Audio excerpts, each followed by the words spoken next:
With talks, they get faster. With lectures, they get slower. Because I sort of figure out a little bit better which parts to explain. Yeah. All right, we should probably get started soon. As is so often the case, a lot of people end up watching this online. Okay. If you give me the microphone for a second, I can briefly introduce you. Sure. All right, everybody, we're going to get started. So today we're going to have a guest lecture on meta-learning. And the lecture will be presented by Kate Rakelli. So Kate is a PhD student here at UC Berkeley.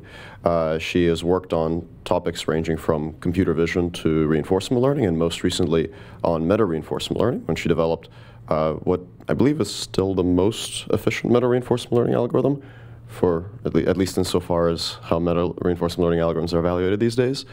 And she'll tell us about kind of the basics of meta-learning and how we can use it to get much more efficient reinforcement learning procedures. Cool, thank you, Sergey. Is this microphone placement okay? Yeah? Okay, awesome.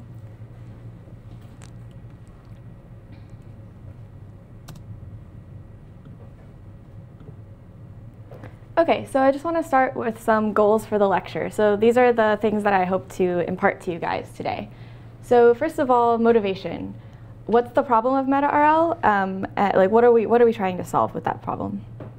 And second, context. So what are the connections of the meta-RL problem to other ideas that you've learned about in reinforcement learning? Third, solutions. What are solution methods for the meta-RL problem? And importantly, what are their limitations? And finally, at the end, I'll discuss a few open problems in meta-RL that the field is actively addressing. And of course, it's a really small group, so it'd be great if it could be pretty interactive. If you have a question, just raise your hand and we can talk about it right then. And we'll have a 10-minute break in the middle of the class. Okay, so broadly, learning approaches, and particularly deep learning, have excelled in producing agents that are specialists, good at one specific task. So for example, if you'd like to classify dogs, all you need to do is collect many different examples of dog species and then train your deep image classifier on those examples. In reinforcement learning, if you want your robot to learn how to surf, all you've got to do is collect millions of hours of the robot trying to surf and train your reinforcement learning agent. Similarly for other tasks like skateboarding or sledding. But in reality, we'd like our learning agents to be generalists, skilled at a variety of behaviors, and able to exploit the structure between these related tasks, such as tasks like balancing your body on a board, in order to learn new tasks faster.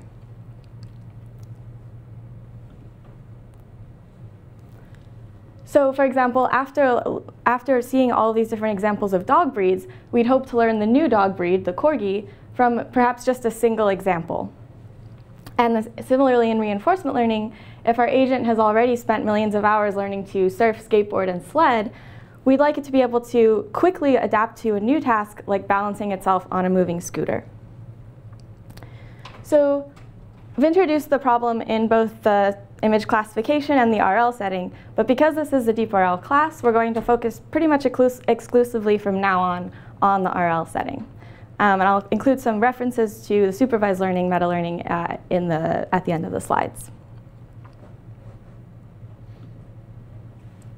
Okay, so let's start from the regular RL framework. In regular RL, what we want to do is use experience to learn a policy for a single task. And I'll use the words task and MDP kind of interchangeably, so you can think of those as kind of the same thing, right? So a task is kind of defined by its dynamics and reward function.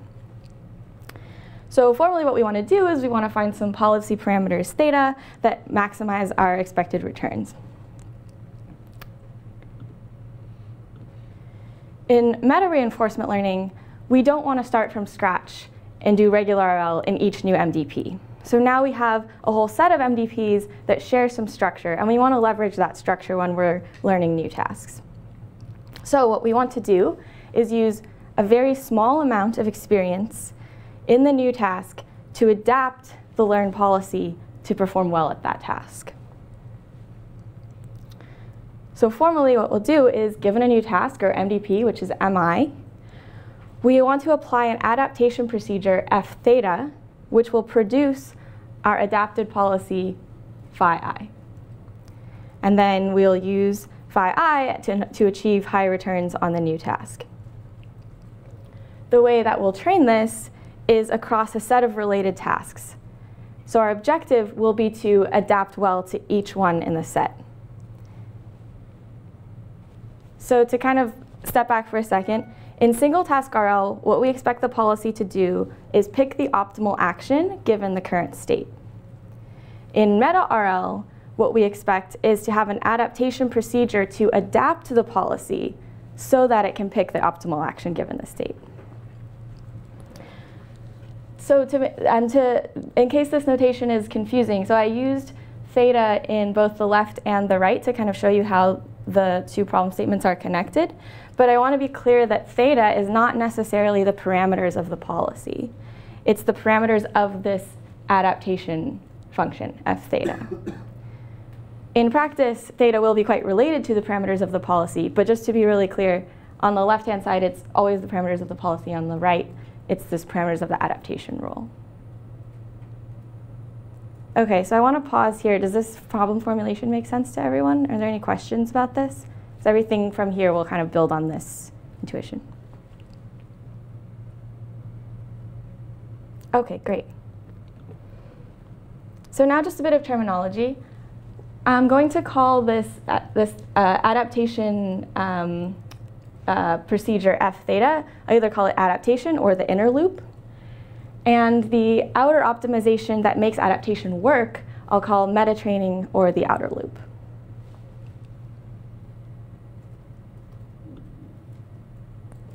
OK, so let's now relate this problem statement to something you guys have seen before, which is goal-conditioned policies. So in a goal-conditioned or a contextual policy, what you do is you condition the policy on some information about the task. That information could be, for example, the place to stack the block or the direction that you want the agent to walk in. So meta RL can be seen as a generalization of these paradigms to adapt to any new reward or dynamics function. And to see the reward function case, recall that rewards are a strict generalization of goals, right? Any goal you can express as a reward function. But conversely, you can't express every reward function as a goal state. So as an example of this, suppose you have a task that says to seek out state A while avoiding state B. Or suppose you have an action penalty that says move to state B, but don't move too fast. So these are examples of tasks that can be described as reward functions, but not as goals.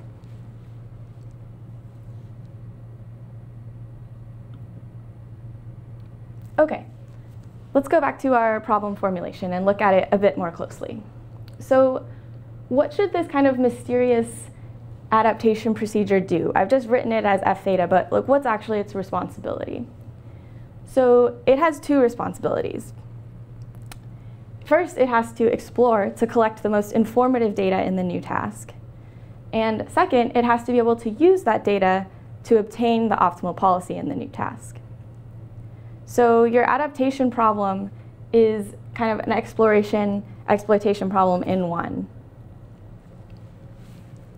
And remember that we're trying to do all this with as little data as possible, right? So in regular RL, you also need to explore, but you're thinking over a much longer time horizon, right? Whereas here, we're hoping to leverage that learned structure to do all this in, say, just a few trajectories. OK, so here's kind of a general meta RL algorithm outline that we're going to kind of tweak throughout the rest of the lecture as I talk about different instantiations of this general algorithm. So generally what we're going to do is sample some task, I. We'll collect data from that task, di. And then we'll adapt the policy by evaluating that f theta function. And I'm going to call the adaptive policy phi I. Then we'll collect more data with phi I, and hopefully phi I will be the optimal policy, so we'll get very high returns. And then we'll update those metaparameters theta according to how well we did when we collected data with the adapted policy. Right, so what this should do is drive the adaptation process to be really good at going from the initial parameters theta to the adapted parameters phi I, such that you get high returns.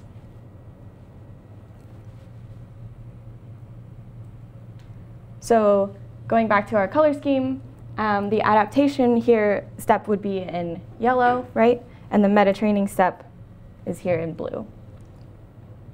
So remember now, if you're at test time, you're given a new task, you're only going to do this stuff in yellow, right? The idea is you're only going to roll out your policy, collect data, adapt your policy, boom, you're good at the task.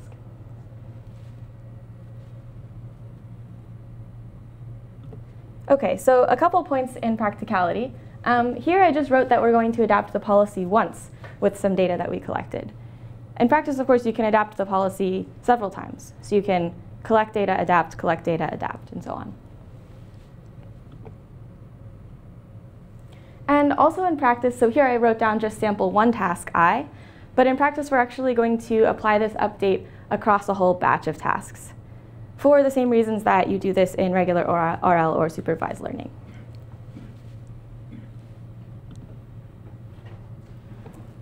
So now when we talk about different algorithms throughout the rest of the talk, we'll basically be choosing different choices for that adaptation function F and choices for the loss function L that drives the meta training. Yeah? How would you avoid making the model not be good at any task? It's trying to be good in all of them, so it's not going to be the best in any of them. So remember that the idea is that the adapted policy should be the best at that task. So there's no single policy that has to be good at everything. It just needs to be good at being adapted to different tasks. The data is shared across all policies, across all tasks, right?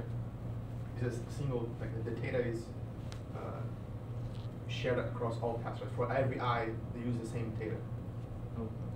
So no, the data is collected in each task, and that data only belongs to that task. No, the data, sorry, the data. The data, yes, the data is shared, yes. Sorry. Yes, the data is shared. The data, not the data. Okay, yes, got you. Yes, the theta is going to be shared across all the tasks. Yes. So you can, one way of thinking about it is the theta is a prior that you're learning from all of your meta training tasks. And then you'll be adapting that prior, right, with extra data to get a posterior that's good at the new task.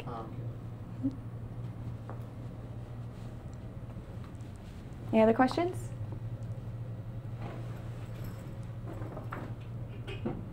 Okay, cool. So with this general framework in mind, we're now going to look at some specific algorithms that solve this problem. Okay, so what we really want to do, right, is as the agent acts in the task, we want to be collecting information and kind of remember what we've seen so that we can inform our next action. So let's try instantiating the policy as a recurrent network. So the way this is going to work is that the recurrent network will be reading in state, action, reward tuples as the agent collects experience. And it'll be using those state, action, rewards to update its hidden state. And will persist the hidden state across episodes from the same task so that the agent can continue adapting across episodes. So in this example, say we're rolling out a couple episodes from MDP1, which is surfing, and then some episodes from MDP2, which is skateboarding. And as we train across all of these batches of tasks, when we see a new task at test time, all we'll do is simply roll out the RNN. So let's see that in kind of pseudocode, similar to what we saw before. So we'll take a whole batch of tasks, right? For each task, we'll initialize our hidden state to be 0. And then what we'll do is we'll sample a transition from the policy, use that transition to update our hidden state, and continue. And at the end of collecting several episodes, we'll update the policy parameters. And here I'm using pi_h to denote the policy unrolled throughout all of time.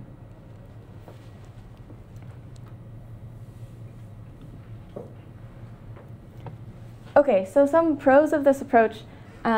It's quite general and expressive. One con is that it's not consistent. And what I mean by consistent is that there's no guarantee it will converge or what it would converge to, right? So if you imagine you keep unrolling your RNN as you collect more and more and more data, there's no guarantee that you're going to get to the optimal policy doing that, right? or that it will converge at all to a policy. So let's see this algorithm and some examples. And this will also show us how the algorithm learns to explore. So in both of these situations, the task is visual navigation. So the agent starts at some place in the maze, and given visual observations, it has to navigate to a goal position. So on the top, in both cases, the goals are given by the red squares. And so what you can see, so the dashed lines in the top and the dotted lines in the bottom are trajectories that the agent takes as it tries to solve the task. And so what you can see is that it's learned to do some exploration, right? It's learned to kind of wander around the maze until it finds the goal. And then in the next episode, simply go straight to the goal. And the reason that it's able to learn these exploration strategies is because the hidden state is connected through time, right? So when you do backprop through time, you're essentially assigning credit for steps that the policy took at the beginning with the rewards that the policy got at the end, right? So those exploration trajectories that go away from the goal will actually get credit for helping the policy achieve high rewards when it finally finds the goal.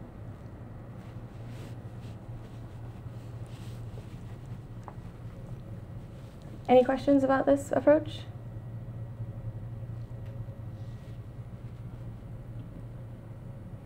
Okay, so let's go back a second. What do we want to do? We really just want to adapt our policy to a new task, right? And in computer vision, people do this all the time, and there's really strong results by training on the ImageNet classification task, right? And then transferring those features to a new task where the transfer simply involves fine-tuning. So for example, let's say I pre-trained my network on ImageNet, and now I want to classify the parts of birds, right? All I would do is simply take those ImageNet features and then fine-tune them with my new labels for bird parts.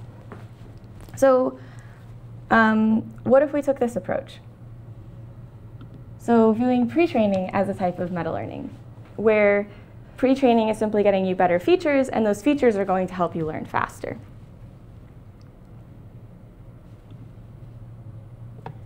There's a couple drawbacks of just doing this right out of the box, right?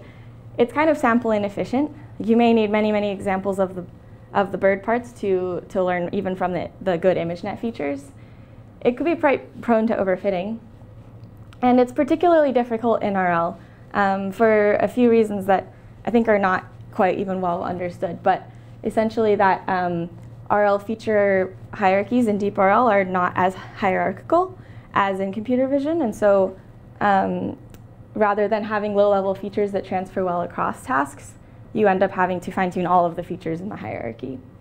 And another difficulty is exploration, right? So like we talked about in RL, you have this problem where when you adapt, you need to explore to collect good adaptation data, right?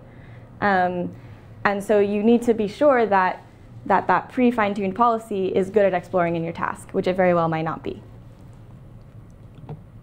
But let's take inspiration from this idea of fine-tuning, and let's use it in a meta-learning way. So the idea here now is going to be that we want to learn a parameter initialization from which fine-tuning for a new task is going to be really fast. So the idea here is that we'll meta-learn these parameters theta such that a few gradient steps on theta, given data from the new task, will give us policies that are optimal at the new task. So for example, we start with theta, we take a few gradient steps with data from skateboarding, and we should have an optimal policy for skateboarding. And similarly for surfing, and so on. So in our kind of little meta-RL formalism that I'll keep putting up here on the top, the adaptation inner loop will now be policy gradient, just like the outer loop.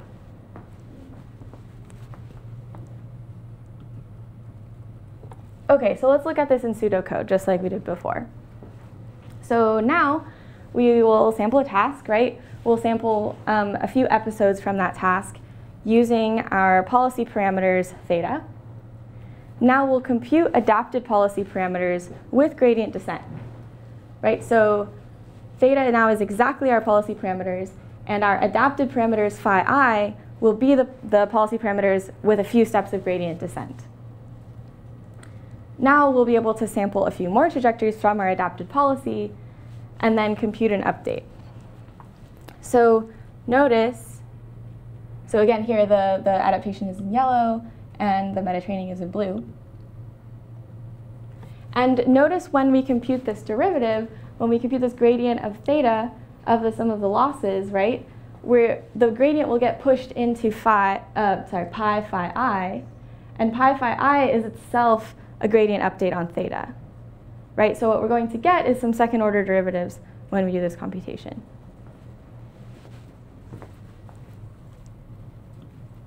So let's look at how this, this approach learns to explore, and we'll use this computation graph right here. So this is just illustrating exactly what we saw in code, but in graph form. So on the left, we start with pi theta, right, which is our pre-adapted parameters. Then we we collect some trajectories, tau, and we apply our update rule to get our adapted parameters, pi theta prime. Here I'm overloading pi theta prime and phi I, sorry about that. Okay, so once we've got our adapted parameters, pi theta prime, we can use those to collect new trajectories, tau prime, and get our returns. Okay, so these are the returns that we get in the task after adapting to that task. So now, if you compute the gradient, what you see is that the credit assignment is propagated through these adapted parameters. So the pre-update parameters theta receive credit for producing good exploration trajectories. And that happens because of this relationship of theta to theta prime through that gradient step.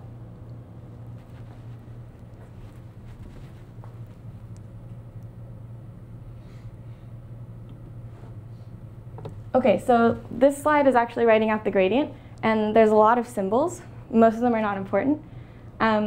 But what I want to highlight is that essentially your gradient comes down to two terms here. The first term is simply giving credit to the theta parameters for getting high returns. But the second term is a bit more interesting. And so the way to interpret this term is to look at it as a policy gradient, where this thing is like a return.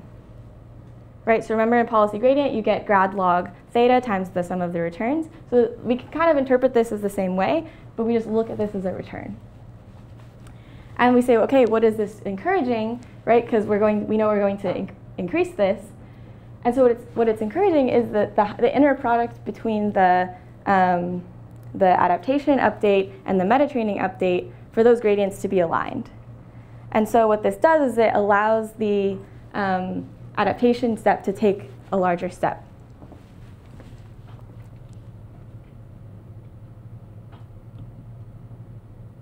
Okay, so let's look at some pros and cons of this method.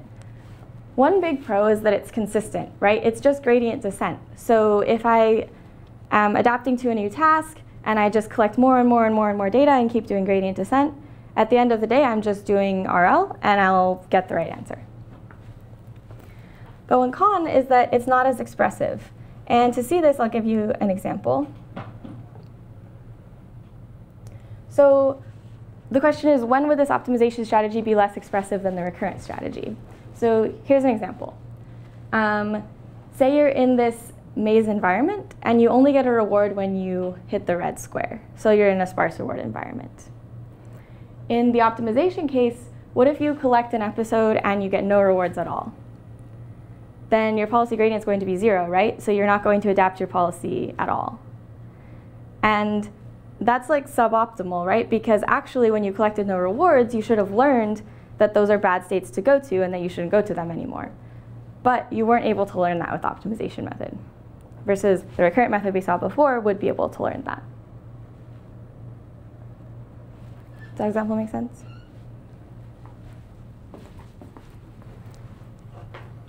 Okay, so here's some just results of this gradient-based method in action. So this is an example of a kind of semi-sparse reward problem where, so the agent starts in the middle and it's trying to navigate to the green circle on the upper right. And you can see kind of the exploration trajectories that it manages to learn. to eventually find the goal, which is in yellow. And then here's an example of a cheetah agent. And so what's happening is the pre-adapted parameters were what you just saw before, right, where the cheetah wasn't moving. And now, suppose we have two different tasks, one where the cheetah should move forward and one where the cheetah should move back. We can update those parameters theta with data from trying to run forward and trying to run back. And then what we see is that after a couple gradient steps, we get these very different policies, one that runs forward and one that runs backwards.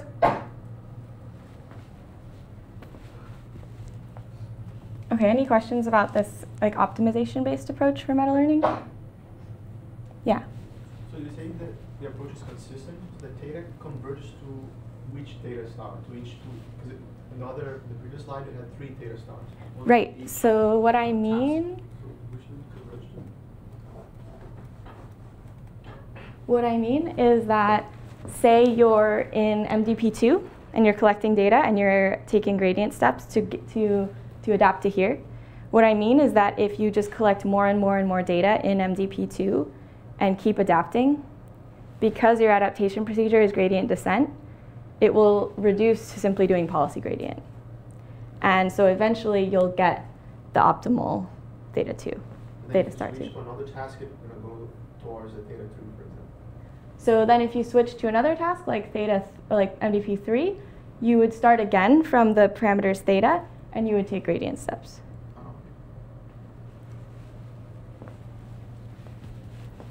Any other questions?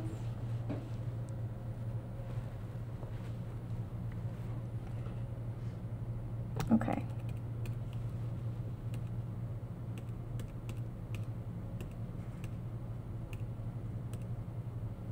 Okay, so now I'm going to give a couple examples of how MetaRL has been deployed on robotic systems.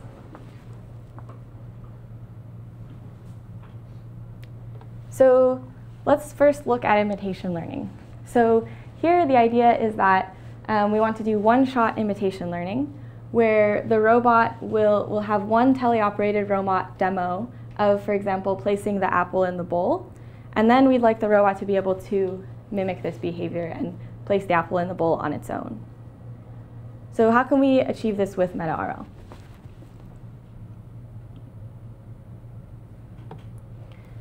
So what we're going to do, okay, let's recap. So at test time, what we want to do is perform the task given a single robot demo.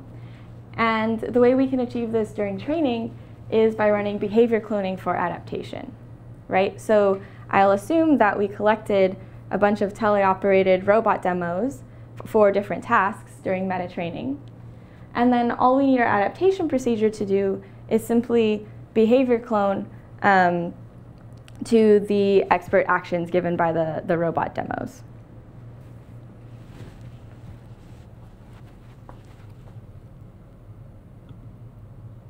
Okay, let's make it a little harder. What now if instead of a robot demo, we have a human demo? So now we have the robot gets a video of the human placing the peach in the bowl, and now we want the robot to place the peach in the bowl.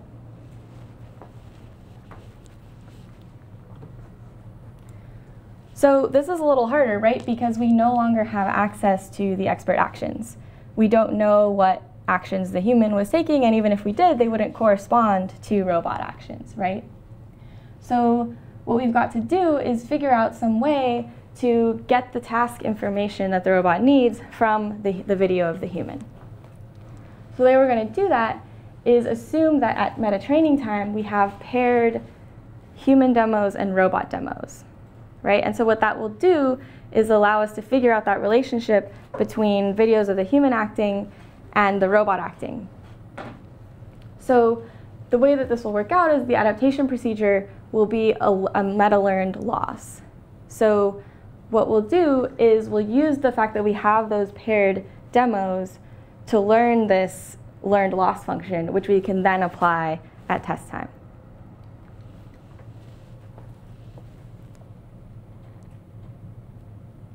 And we can get results like this. Okay.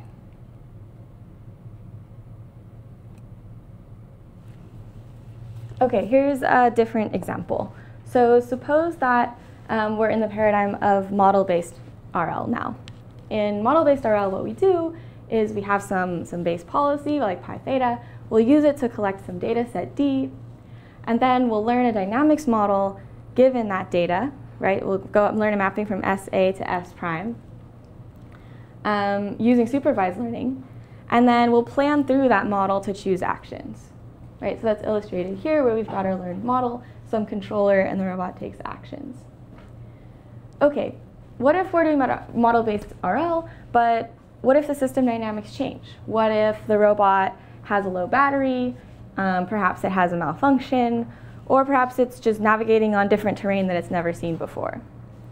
In the classical model-based approach, what we would do is repeat that algorithm at the top, right? We collect another big new data set of data, train the model, and so on.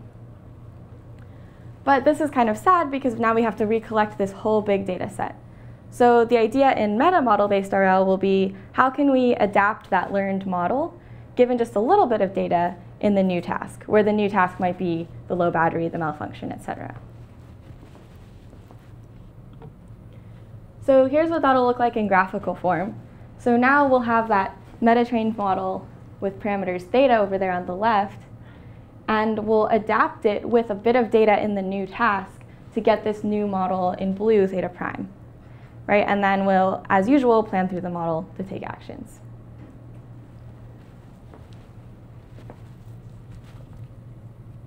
Okay, so now I'll show this video, some results.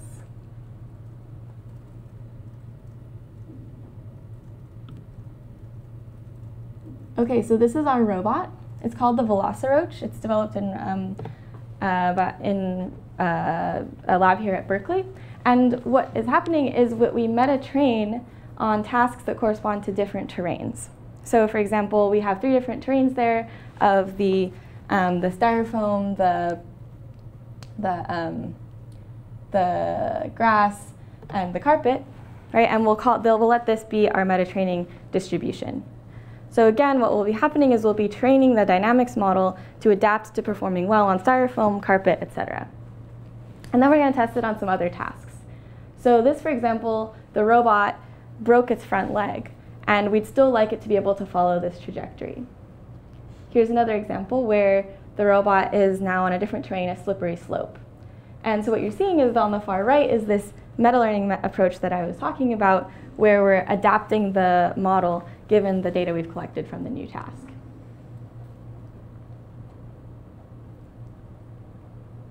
So as you can see, it's able to follow the trajectory much more closely because that dynamics model is better after we've adapted it. And there's a couple other examples, such as putting a weight on the robot. These robots are really small, so that whatever 2 gram weight is actually quite significant in changing the dynamics of the robot.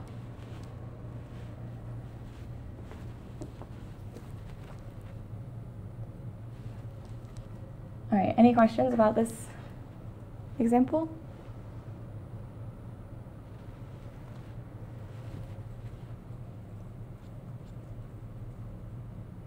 Okay, great. Let's take a short break here, and then we'll come back and look at another solution method for meta-RL.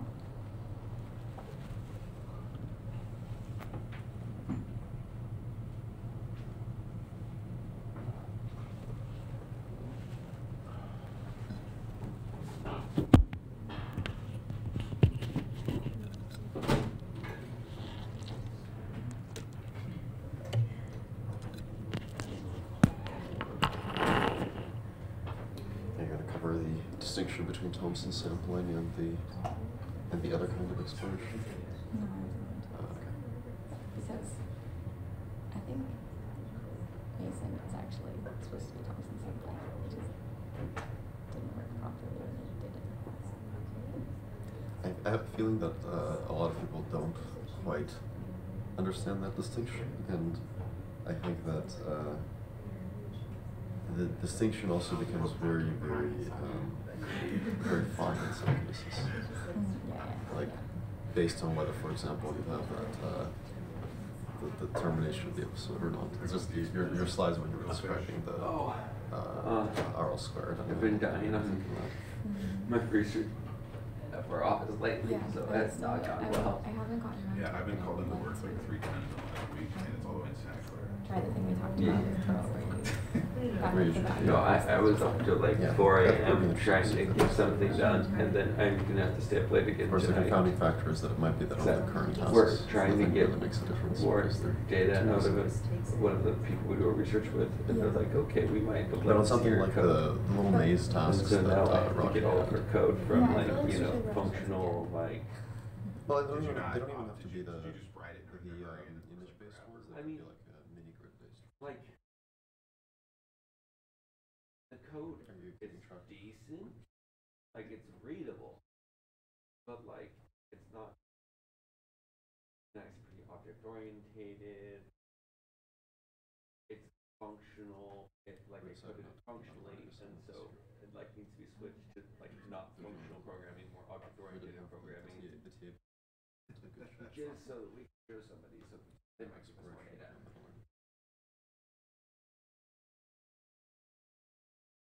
But yeah, Metal needs to become more. yeah. And of course,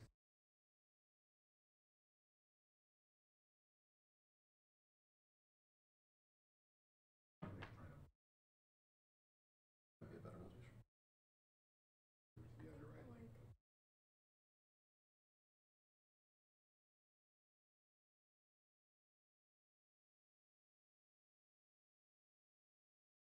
Have you looked at the metal learning without memorization? And it's clear so Chelsea, George Tucker, and one of his interns.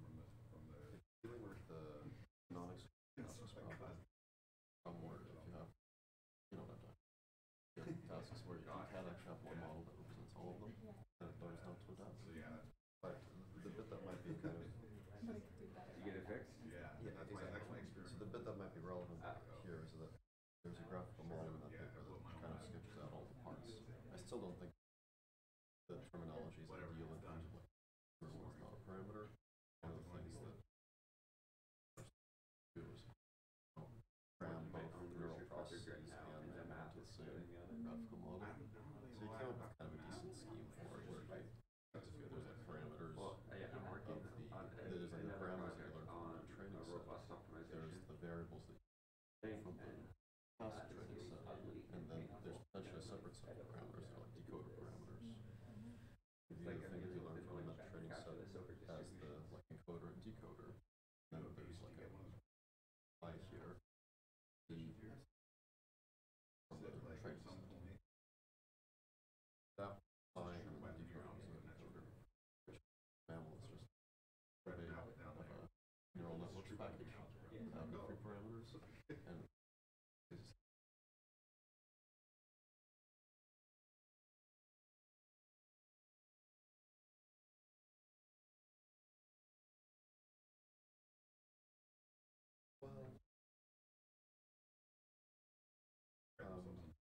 one kind of interesting way to look at this Oh yeah, problem is as a and then they give pressure applied problem. So you could mathematician say that, shit for not being let's useless. assume that you're transmitting a little piece of information to a receiver. Well, the applied The receiver mathematicians knows give the us training set for the his engineer task, shit for not but he being doesn't know the meta training set. Your job is to transmit the smallest It's count varying that would degrees combine of with the training set. the pure mathematician So then is if you like frame it that way, then odd. it's obviously It's shouldn't transmit invertible. anything that And didn't then get on his training set. applied Because then you're just putting mathematician is unnecessary like information to your message. maybe not. Like It turns out that if you do that, then and then you get down to the engineer like I have to invert this on a computer. non-exclusive tasks. I can't invert this on a computer. It's not computationally invertible. They're like, figure it out. Yeah. You can choose to transmit neural net parameters. You just take some random Derivation.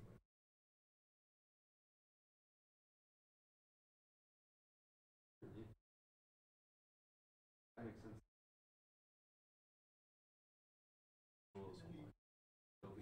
skewed in that direction as well. Yeah. No, but it's dominant, yeah. So they want it tonight, right? Interesting. Do you remember what the conversion rate was? I've actually had Depends on courses the where I'm in the morning, actually see people in like Trevor's band, If there's two my at the band, top, I don't know exactly going how through it's this gonna like look, watching the slides of I think it's just the properties of the matrix. in cases where there's Imagine if they're very close, it'll take a while to converge. If you're like one that you're watching the lecture, you want to just like come in and watch the real lecture. But I think it's just really good. Yeah, I think it's interesting.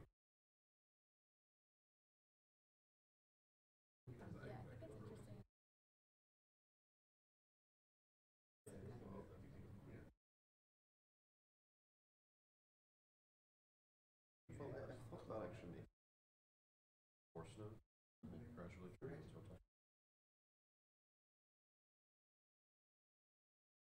It wouldn't take that much work. I guess if you have pretty good size, But also typing out like 5 or 10 pages.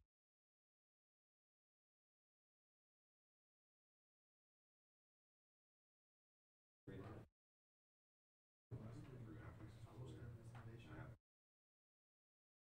going to get really good at teaching this learning. When's this one? Oh yeah, that's kind of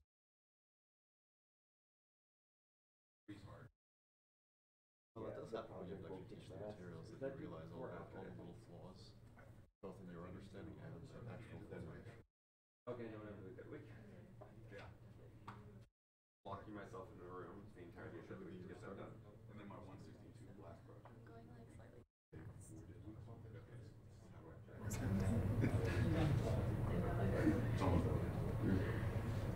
Yeah, see, you're done though after this. I got another year and a half, and then if I go to PhD, I sign myself off for another 6 years after that.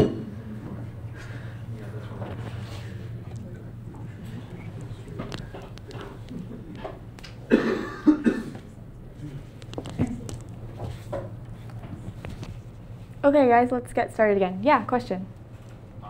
What type of sample efficiency gains do you see with this kind of approaches? So like if you were to train an algorithm from scratch, you would have to use like 1 million samples, whereas here you can use like, what's like 100, 1,000, 10,000. Oh, like how many samples does adaptation take? Yeah. So adaptation is really fast. So like 1 to 10 trajectories. Well, you have to train the adaptation.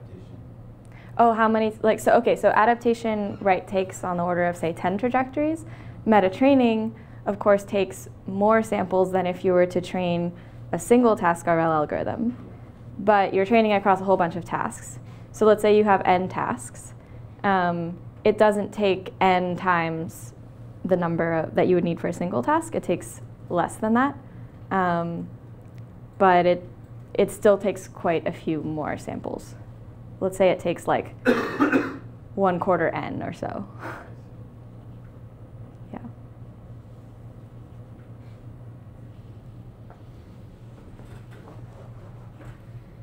Any other questions about? Is that from the first half? Okay, cool. So now I want to make another connection to another idea in RL, and then and that idea is POM-DPs, and show how meta-RL can be written as a POM-DP. And then we'll use this insight to develop another algorithm for meta-RL. So let's quickly review POM-DPs. So in the POM-DP, remember that you don't have full access to the state. The true state of your system is unobserved or hidden. But what you do have access to are observations, which give you partial information about the state. So here we're writing that as O. And of course, you're able to take actions, and those actions affect your next state and the next observation that you receive. So an example of a POM-DP in a real system might be something like incomplete sensor data, where your sensor data is perhaps images or noisy, or there's occlusions in your visual inputs, and so forth.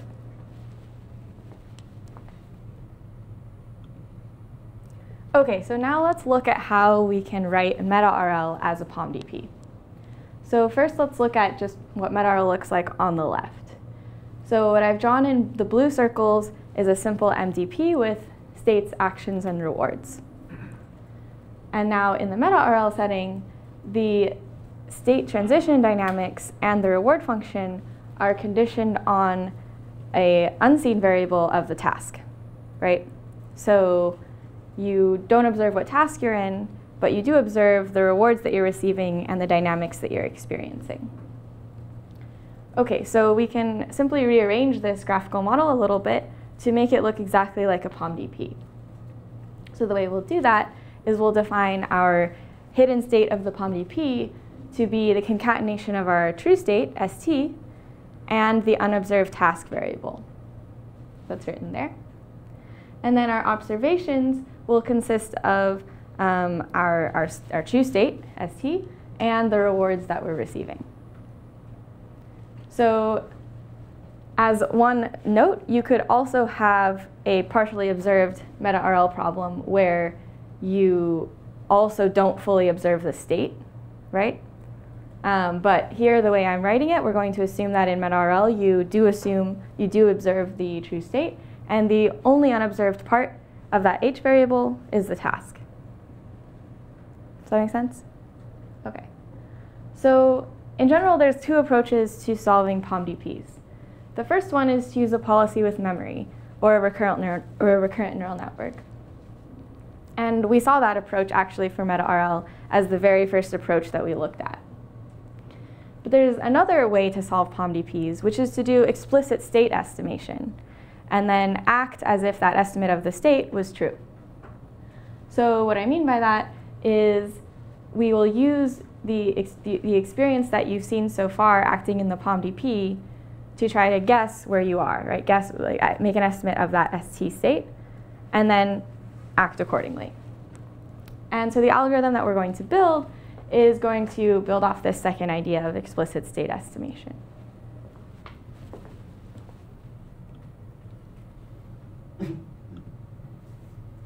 Okay, so let me talk about how you would do the state estimation first just in a regular POMDP, right? So in a POMDP, let's say this is your environment. There's three states, S0, S1, and S2. And there's one goal state, which is in green. And you're that little circle agent, and you start in S0. So in the POMDP, you don't observe where your state, which in this case is where you are, right? So you don't know which of the three states that you're in. So what we're going to do is maintain a belief distribution over the possible states we could be in, which I'm illustrating with this little histogram here in blue. So let's say you start out, you've got no good prior knowledge, so we'll just assume a uniform distribution over all the states. It's equally likely you're in any of the three. Okay, now we take an action. Let's say that our agent chooses to go left, it runs into the wall, it stays in S0, and it gets 0 reward. So it hasn't achieved reward, but it can now do better state estimation because it knows that it hit a wall by going left, right? So the only state it could be in is S0. So now we can update our belief with this evidence that we just gathered. And that's what I'm showing here in this second bar graph. So now we are 100% sure that we're in state S0.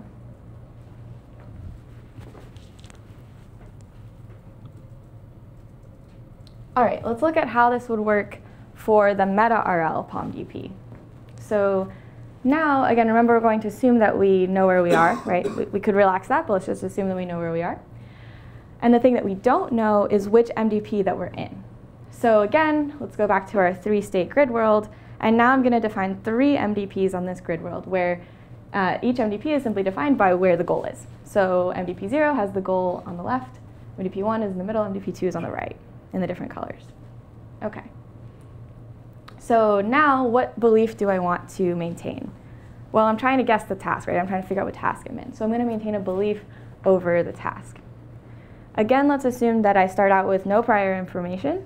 So I'll just pick a uniform distribution. So at the beginning, I think it's equally likely I could be in any one of these 3 MDPs.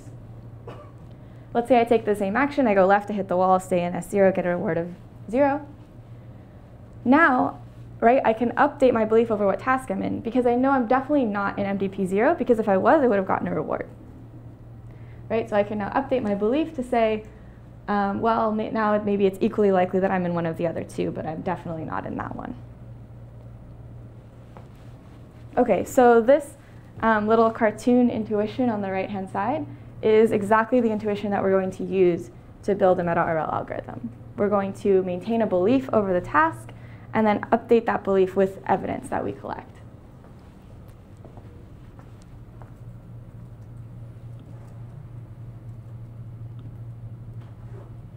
Okay, so I'm going to call this approach the task belief state approach. And so this is kind of just illustrating the same idea in graphical form from the previous slide, right? So I'm, let's say now that just for illustration purposes, I'm this ant agent, and my goal is to navigate around to these different goal circles, which are in blue. And different tasks correspond to navigating to different goals.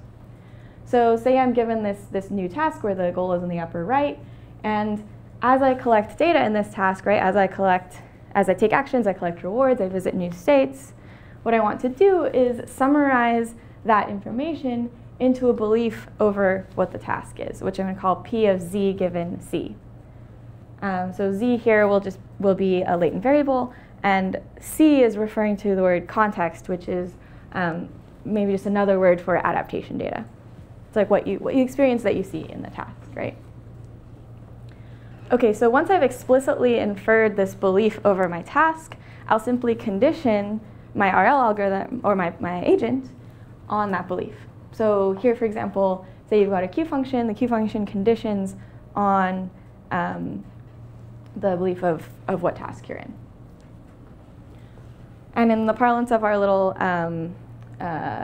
meta-RL formalism on the top, now our adaptation function is this stochastic encoder that is going to infer P of Z given C.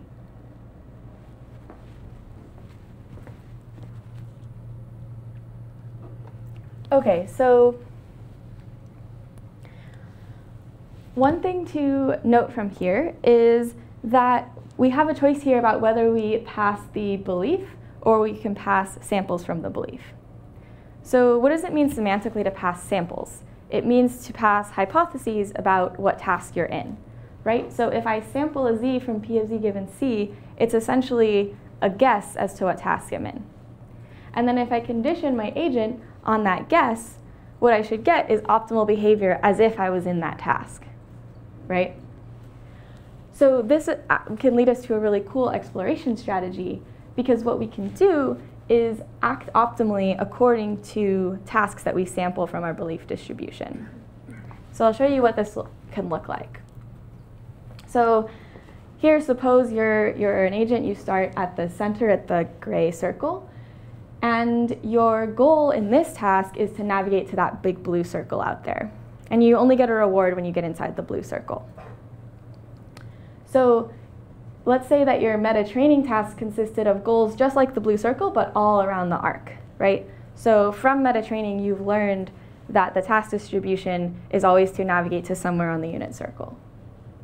So now what you can do with this belief is when you draw samples from it, you'll essentially be drawing hypotheses for where that goal is. And then you can act as if that was the goal. And so that's what you're seeing here. So the trajectories that are popping up here are the agent sampling a Z from its belief, acting optimally according to that Z, updating its belief, and sampling again. And so this procedure is called Thompson sampling or posterior sampling. And what you get is this very smooth trade-off between exploration and exploitation, right? Because each time it samples a goal and it's wrong, it can then use the fact that it's wrong to update its belief and then sample a different one. And once it finally samples the correct goal, it can then continue to navigate there in future episodes.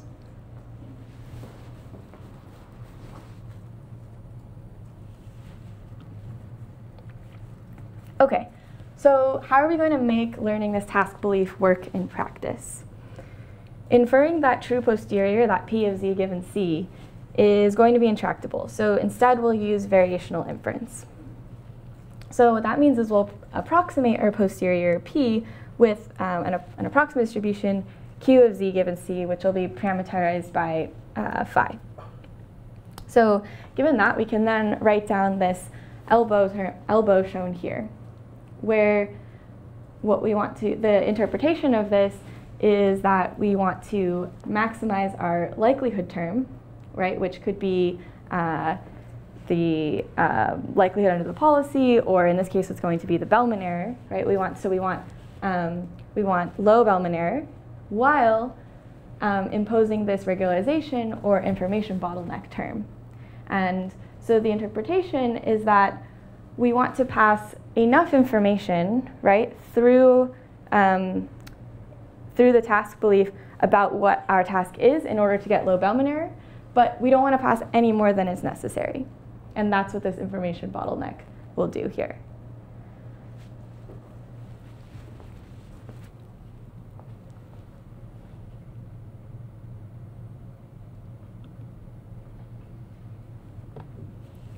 Okay, so one interesting note is that to infer a task belief, you don't need to know the order that you saw the transitions in, right? Because the task is simply defined by its reward function and its dynamics function. And you can figure out both of those simply from tuples of the form SA, S prime, and R, right? So the way that we're going to encode this adaptation data to get our task belief is through this permutation invariant encoder. So we'll simply pass each SAS prime R tuple through a neural network encoder to get a Gaussian factor, and then we'll multiply those Gaussian factors together to get our approximate posterior. And we'll use Gaussians because they will make the end-to-end training nice. So an advantage of using such a permutation invariant encoder over, for example, an RNN is that it's much faster and easier to train because you don't have to do backprop through time and deal with, for example, vanishing gradient problem.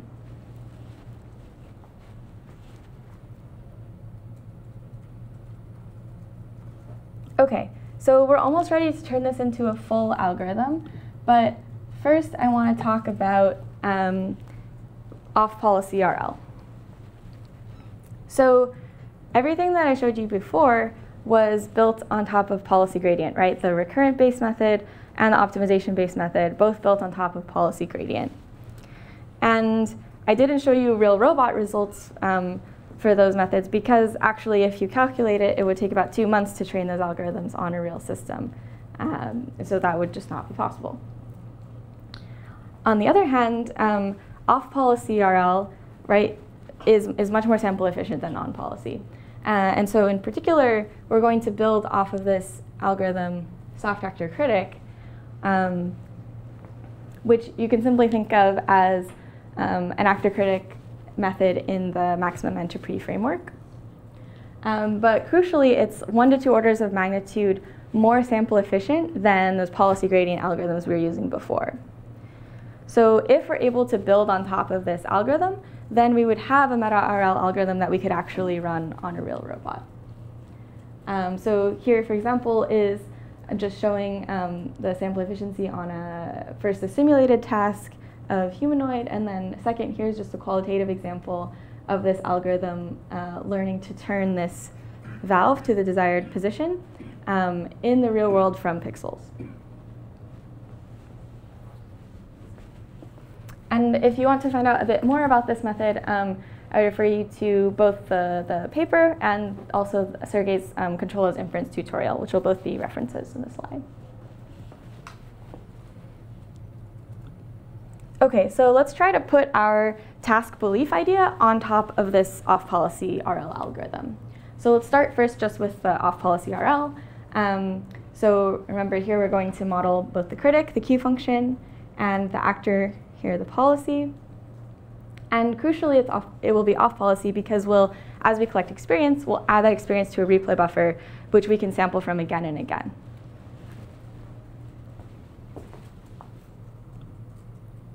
Okay, so now we can simply augment that off policy RL algorithm with our task belief. So now, note that the actor and critic will condition on our hypothesis for what the task is, right? And we'll infer our belief about the task with some data from the replay buffer. And here I'm demonstrating the reading that KL divergence, that information bottleneck term, as this constraint right here.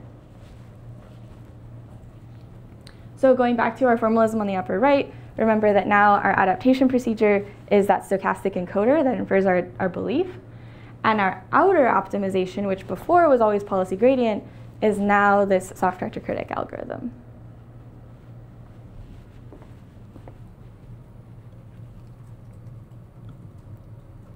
Okay, so now I'll show a few results of how this algorithm compares to the ones that we saw at the beginning of the class on some simulated benchmarks.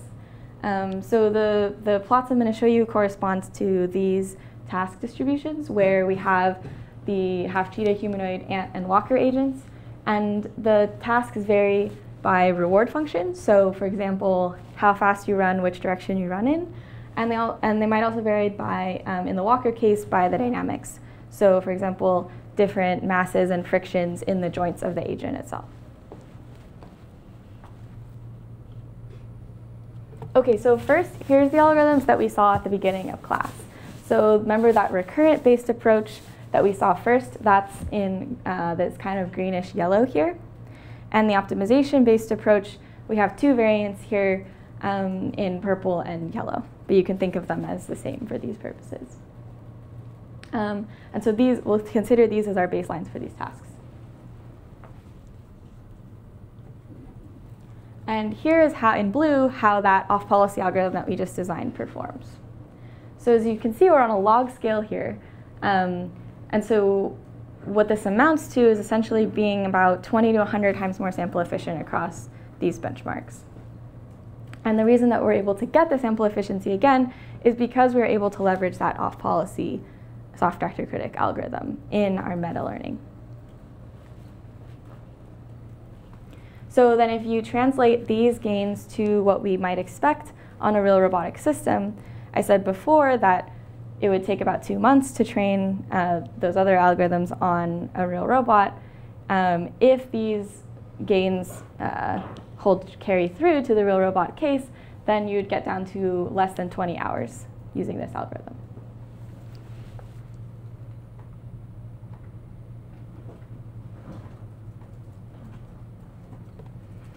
Okay, so I want to talk about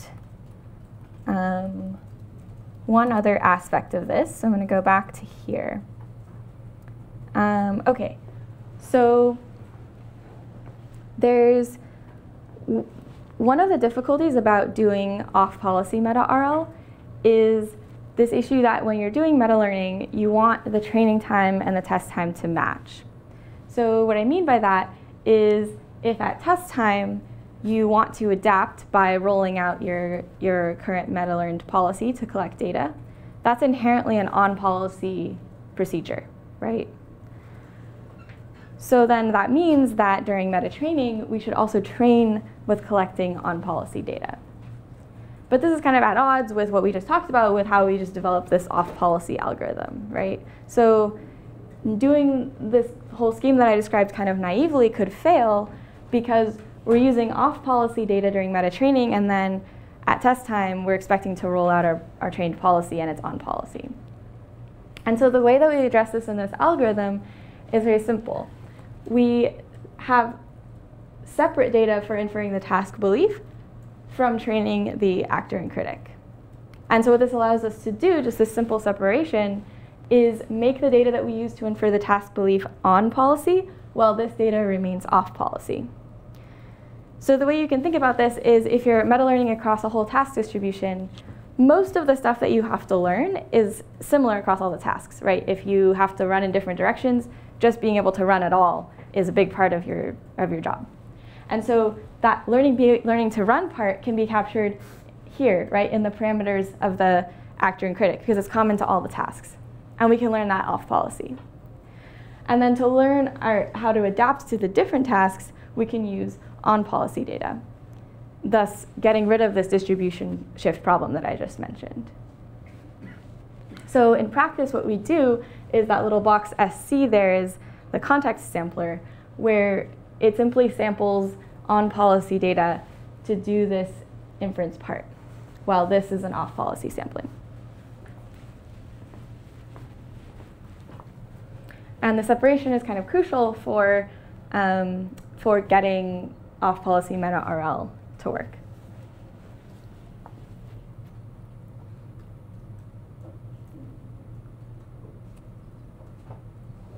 Okay.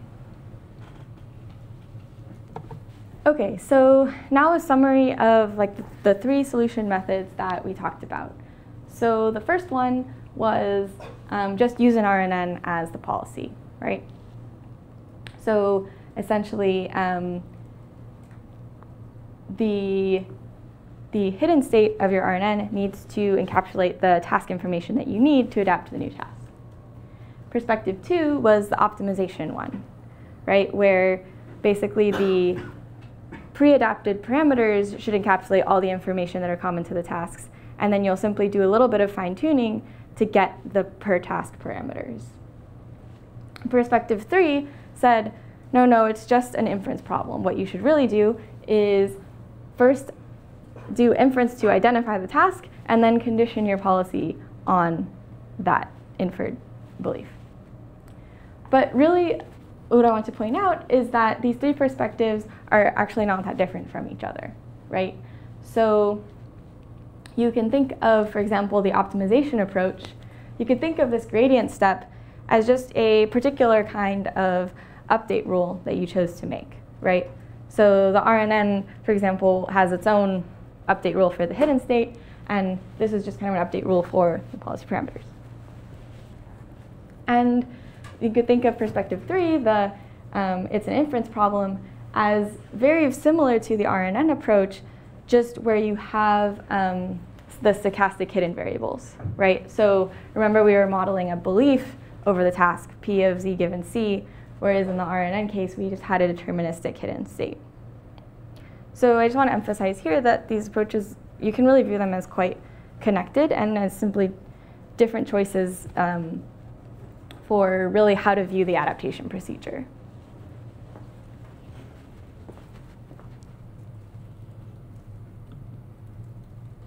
Okay, so in the last few minutes, I want to talk about a couple open problems in meta-RL. And there's many more than just these few, but I just wanted to highlight a few to give you an idea of what people are working on in the field. So first of all, where do tasks come from? So throughout this whole lecture, I've kind of assumed that we would just have access to this set of related tasks that have this nice shared structure, and that our only job is to figure out what that shared structure is and leverage it. But of course, in the real world, grad students are the ones defining those task distributions.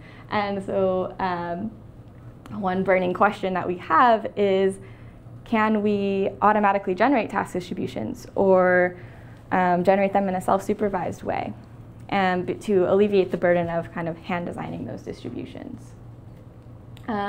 So there's a bit of work on this from Berkeley and CMU, where the idea is to essentially define some self-supervised, a self-supervised task distribution. And they have a kind of nice way of doing it, where they have this kind of intuitive information theoretic objective, where intuitively what they want is they encourage skills, or let's call them tasks, that visit different states and visit a wide variety of states. So here in the different colors, they're illustrating the different tasks that they learned in a self-supervised way.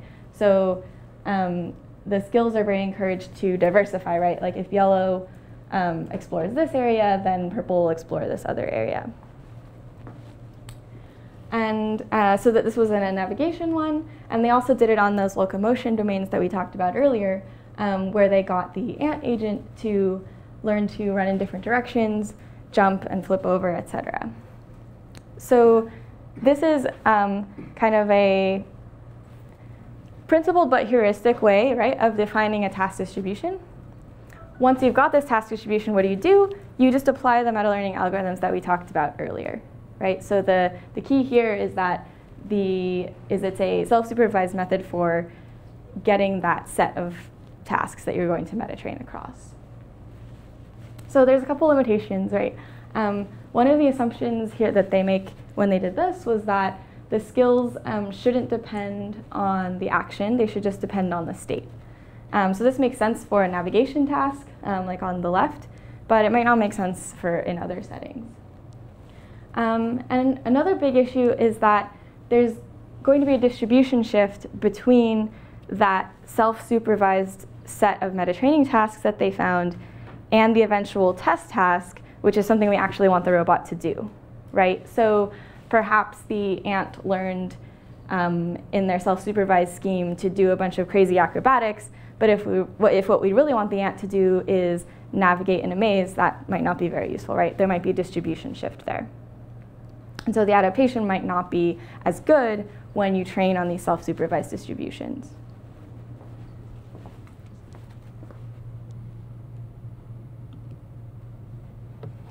All right, another problem is how you can explore efficiently in that new task. So we talked about this a little bit, right? About how, first of all, adaptation needs to explore, and second of all, how the algorithms that we talked about achieve exploration. So remember, in the recurrent and the optimization case, exploration is meta-learned, right, via the credit assignment that encourages exploration to get higher returns later on. But while they would get optimal exploration, in practice, that doesn't happen, right? In practice, exploration is a big problem. And so there's been some work looking at how to alleviate this issue and get better exploration during adaptation. So here on the left is a work doing something very similar to the off-policy algorithm that we talked about at the end, where essentially it adds a latent variable to the policy that injects temporally structured noise. And so the result that you get is, rather than exploration that on the left is quite random and like white noise, you get this very temporally extended exploration where the agent iteratively just tries to push different blocks across the table until it finds the right one. And this exploration on the right is much more effective, right? Because it's actually kind of a task-directed exploration. It's going to get useful information by doing that. So this is very similar to that idea that we saw at the end with the posterior sampling. Another approach is that you could bias your exploration with additional information. So suppose at test time you're not just dropped into a task and asked to act properly, but instead you're given a demonstration of what you're supposed to do. So in this work, they gave a human-provided demo. This is a teleoperated robot, tongs, kind of a weird robot. And then what the adaptation is supposed to do is it has this extra information of the teleoperated demo that it can use to bias its exploration. And so what it does is it first looks at the demonstration, adapts based on the demonstration, and then is able to explore much more effectively. So I think, as you can see here, it's supposed to pick up the cup and move it to the right, right? And then after the demo, it picks up the cup, which is really important because that's really good exploration, right? But then it moves the cup the wrong way. And then it gets a reward, which is probably bad for doing that, right? And then it's able to kind of combine those two sources of information in order to do the task correctly.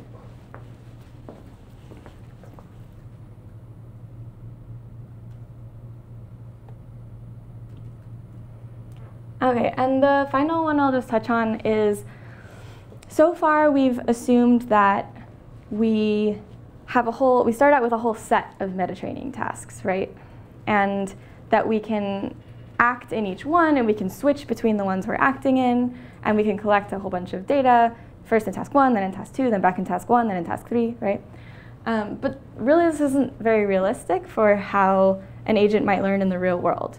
If you think about how you learn, I mean, we experience time linearly, right? So we'd first see task 1, and then we'd see task 2, and then we'd see task 3. And we can't necessarily go back to the first tasks, right? And what we'd really like is an algorithm that can take in this stream of tasks and then keep getting better, right, as it sees more and more of the stream. So basically break this ID assumption of tasks, of being able to sample from each task, and instead have it be a stream. So Some examples, just very kind of toy examples of this, are suppose you have sinusoids that are kind of changing amplitude and frequency over time, or perhaps you have this kind of colored MNIST data set where the colors are changing over time. And your goal is, as you see more and more of these different colors, you should get faster and faster at adapting to seeing a new color, right? So this problem statement is very recent, and people are just kind of starting to work on this area of what we might call online meta-learning.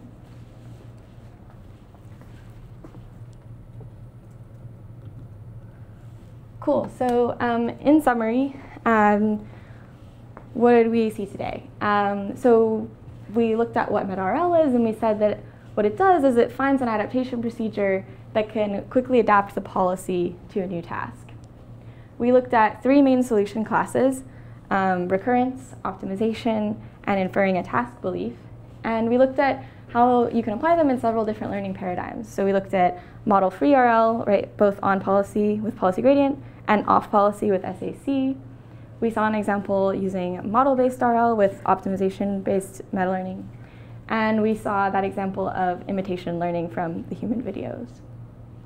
And throughout, we also saw that there's connections from the meta-RL problem statement to goal-conditioned RL and also to POM-DPs, right? And we were able to kind of use these connections to motivate some of the algorithms. And finally, we looked at just a couple open problems, and there's a lot more. I decided to just pick three. But better exploration, defining task distributions, and the online problem. So that's all I have. If you have any more questions, I'd be happy to answer them. Thanks.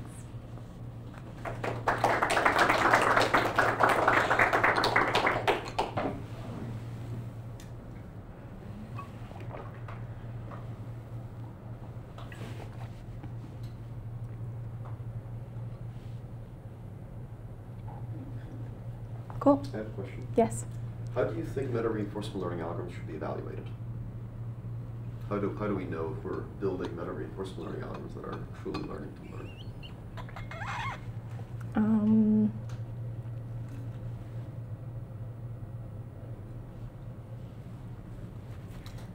I think it seems like the most appealing, like in the online case, right? You can look at the regret, and if you get sublinear regret growth, then that seems like pretty strong evidence that you're learning to learn. I really feel like the online case is kind of the most compelling because it seems the most practical in real settings. I think it seems like for the kind of batch of tasks case,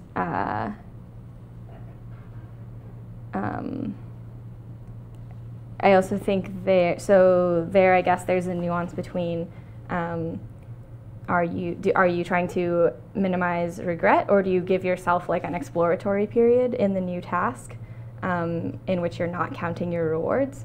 But I think like minimizing the regret is the right answer, right?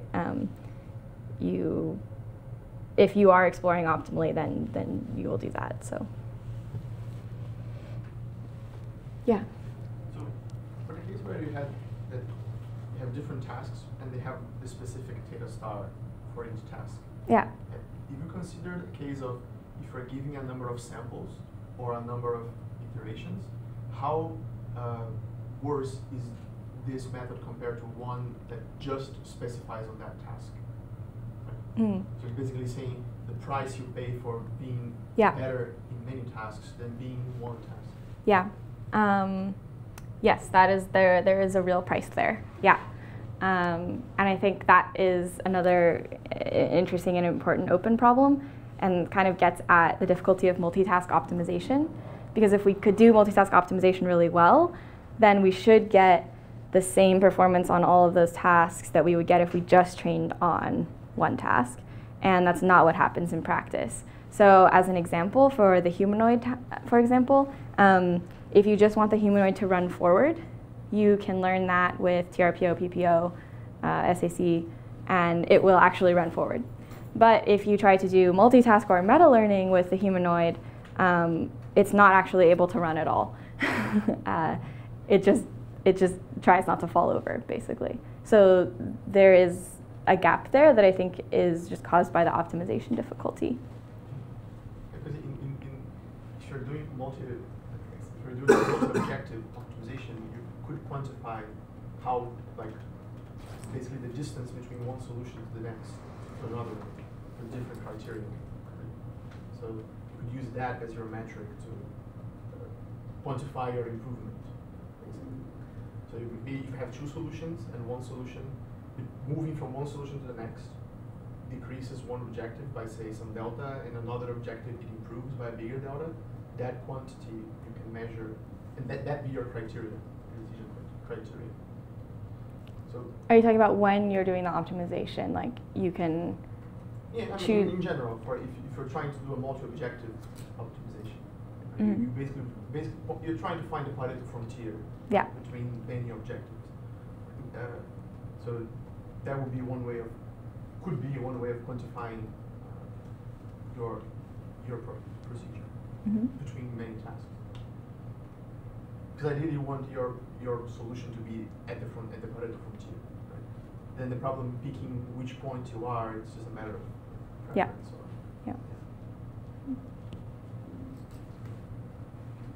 So you talked about this POMDP stuff. Is it fair to conclude from that then that if we just want better meta learning algorithms, maybe we should just stop worrying about meta learning and just do a better job of solving POMDPs? Perhaps, but I think POMDPs are a more general problem class, and therefore we might be making our lives harder by taking that approach. So I think like MetaRL has a lot of structure that we can leverage. Well, let's thank you one more time. Thanks.